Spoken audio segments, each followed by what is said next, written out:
ధర్మరాజు. పూర్వం ఇప్పుడంటే ఏదో ఒకళ్ళిద్దరు వెళ్తున్నారు, కానీ పూర్వం ఒక రాజుగారు బయటికి బయలుదేరారు అంటే ఆయన వెనక కొన్ని వందల మంది సైన్యం ఆయన వెనకలో వచ్చేవాళ్ళు. మరి ఇంత రాజసూయ యాగం చేస్తున్నప్పుడు మరి వచ్చిన వాళ్ళందరికీ భోజనాలు పెట్టాలిగా, పెట్టకుండా పంపించకూడదు.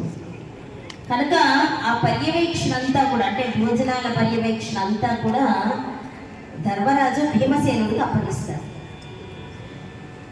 వచ్చిన కూరలు తరిగిన వాళ్ళు తరుగుతున్నారు. రోజు కొన్ని లక్షల మంది భోజనాలు చేస్తున్నారు, లక్షల మంది. అది పగలు రాత్రి అంటూ ఏది లేదనమాట. వచ్చేవాళ్ళు కూరలు తరిగే వాళ్ళు తరుగుతున్నారు, వండేవాళ్ళు వండుతున్నారు, వడ్డించేవాళ్ళు వడ్డిస్తున్నారు, విస్తరించేవాళ్ళు ఎత్తుతున్నారు. బాగానే ఉంది.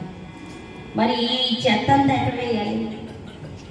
ఇంత చెత్త అంటే ఇప్పట్లాగా మనకి అప్పుడు వ్యాక్సినేషన్స్ అవి లేవు కదా. ఈ చెత్త అంతా ఎక్కడ వదిలేసామంటే వ్యాధులు చాలా వచ్చేస్తాయి. అందుకని ఏం చేయాలో తెలియదు. కొని ఏదో 10 ఆకులు 15 ఆకులు కాదుగా, కొన్ని లక్షల్లో ఆకులు, 1000 ఆకులు అని కూరలు అని. అలాంటి సమయంలో ఏం చేయాలో తెలియక ఈ పాండవులందరూ తలపట్టు కూర్చుంటారు, ఎక్కడ పడేయాలి చెత్తంతా.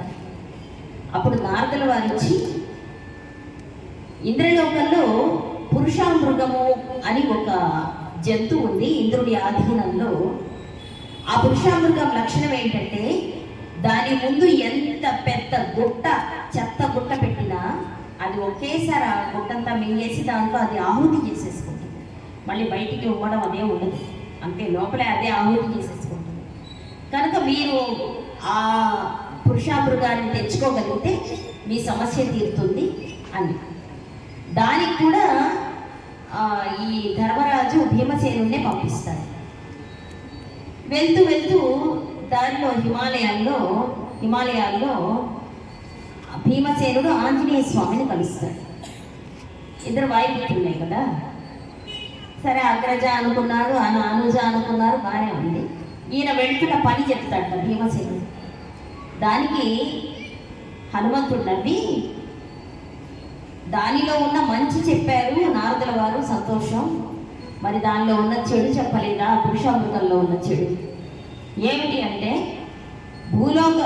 ఇంద్రలోకంలో ఉన్నంత వరకు అది చాలా ప్రశాంతంగా పద్ధతిగా ఉంటుంది. ఇంద్రలోకం నుంచి భూలోకానికి వస్తే ఎవరు ఎదురుగుండా కనబడితే వాళ్ళని శాంతం మింగేస్తుంది, దాంట్లో దాని శరీరంలో ఆహుతి చేసేసుకుంటారు.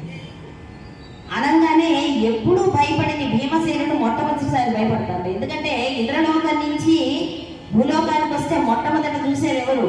భీముడే మొట్టమొదటి కనపడేది. ఆయన మింగేస్తే ఇంకే ఉంది. ఎప్పుడు భయపడేది భీమసేనుడు, ఎవరికి భయపడేది భీమసేనుడు మొట్టమొదటిసారి భయపడతాడట. స్వామి ఏదైనా మార్గాంతరం చెప్పు అంటే, భయపడదు నాయన అని. అప్పుడు ఆంజనేయ స్వామి ఆయన తోక తీసి, ఆయన వాలానికి రోమాలు ఉంటాయి కదా, రోమాలు అంటే వెంట్రుకలు, అవి కొన్ని తీసి ఇచ్చి, ఈ రోమము ఇంద్రలోకం నుంచి నువ్వు భూలోకంలోకి అడుగు పెట్టగానే ఒక్కొక్క రోమము నేల మీద వెయ్యి, ఒక్కొక్క రోమం నేల మీద వెయ్యి.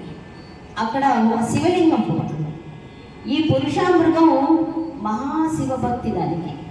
అంటే అది పూజ చేస్తున్నప్పుడు సాక్షాత్ మహాదేవుడు వచ్చి పిలిచినా కూడా అది కదలదు. దాని పూజ అయితే కానీ అది కదలదు. నీవు దాని పూజ అయ్యేటప్పుడు నువ్వు కొంత దూరం పరిగెత్తు.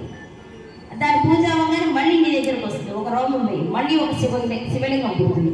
అలా నువ్వు చిట్ట చివర రాజసూయ యాగం దగ్గరికి వెళ్ళేటప్పటికి ఈ రోమాలన్నీ పరిసమాప్తం అయిపోతాయి.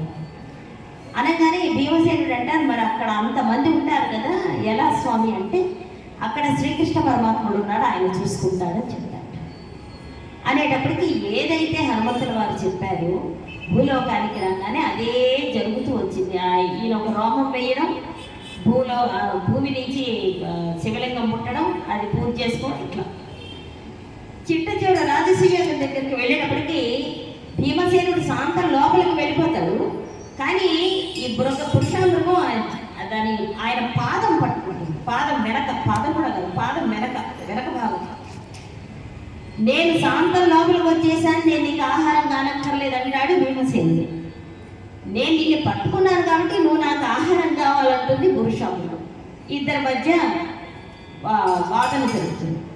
సరే మన ఇద్దరి మధ్య గొడవ ఎందుకు, నీ తమ్ముడు నీ అన్నయ్య ధర్మరాజుని పిలు, ఆయన తీర్పు చెప్తాడంటే ధర్మరాజు వచ్చి పరిస్థితి చూసి పాదం కూడా శరీరంలో భాగమే కనుక పాదం పట్టుకున్నాడంటే ఆ పురుషామృతం పాదం పట్టుకుంది అంటే భీమసేనుడిని మొత్తం పట్టుకున్నట్టే కనుక భీమసేనుడు దానికి ఆహారం కావాల్సిందే అని కన్నీళ్లతో ఆయన తీర్పు చెప్తాడు. అంటే ఇక తన తమ్ముడు చనిపోతాడు కదా, దానికి సంతోషించిన పురుషామృతం నీ తమ్ముడు చనిపోతాడని తెలిసిన ధర్మానికి కట్టుబడి నువ్వు ధర్మపదంగా తీర్పు చెప్పావు కనుక నీ ధర్మ నిరతికి నీ తమ్ముడిని నీకు కానుకగా వదిలేస్తున్నానని చెప్పి ఆ వదిలేసి ఏ ప్రయోజనం కోసం పురుషామృతం అక్కడికి వచ్చిందో రాజసూయ యాగం అంతా అయ్యేంత వరకు అక్కడ ఉండి వెళుతూ వెళుతూ శ్రీకృష్ణ పరమాత్మకి నమస్కరించి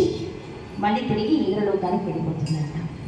ఇప్పుడు చెప్పేది ఏంటంటే ఇదే విషయాన్ని ప్రస్తావిస్తూ అన్నమాచార్యుల వారు ఒక కీర్తనలో ఈ విషయాన్ని ప్రస్తావించారు. ఈ పురాణ గాథ అంటే సారెకు భీములు పురుషామృతము తెచ్చి చోట నీ రోమములు కాదా నిఖిల తారకములు అంటూ ఆయన ఒక కీర్తన రాశారు అన్నమాచార్యుల వారు. అందుకని ఇదంతా చెప్పాల్సి వచ్చింది. అది ఆరోగ్యాన్ని పాడి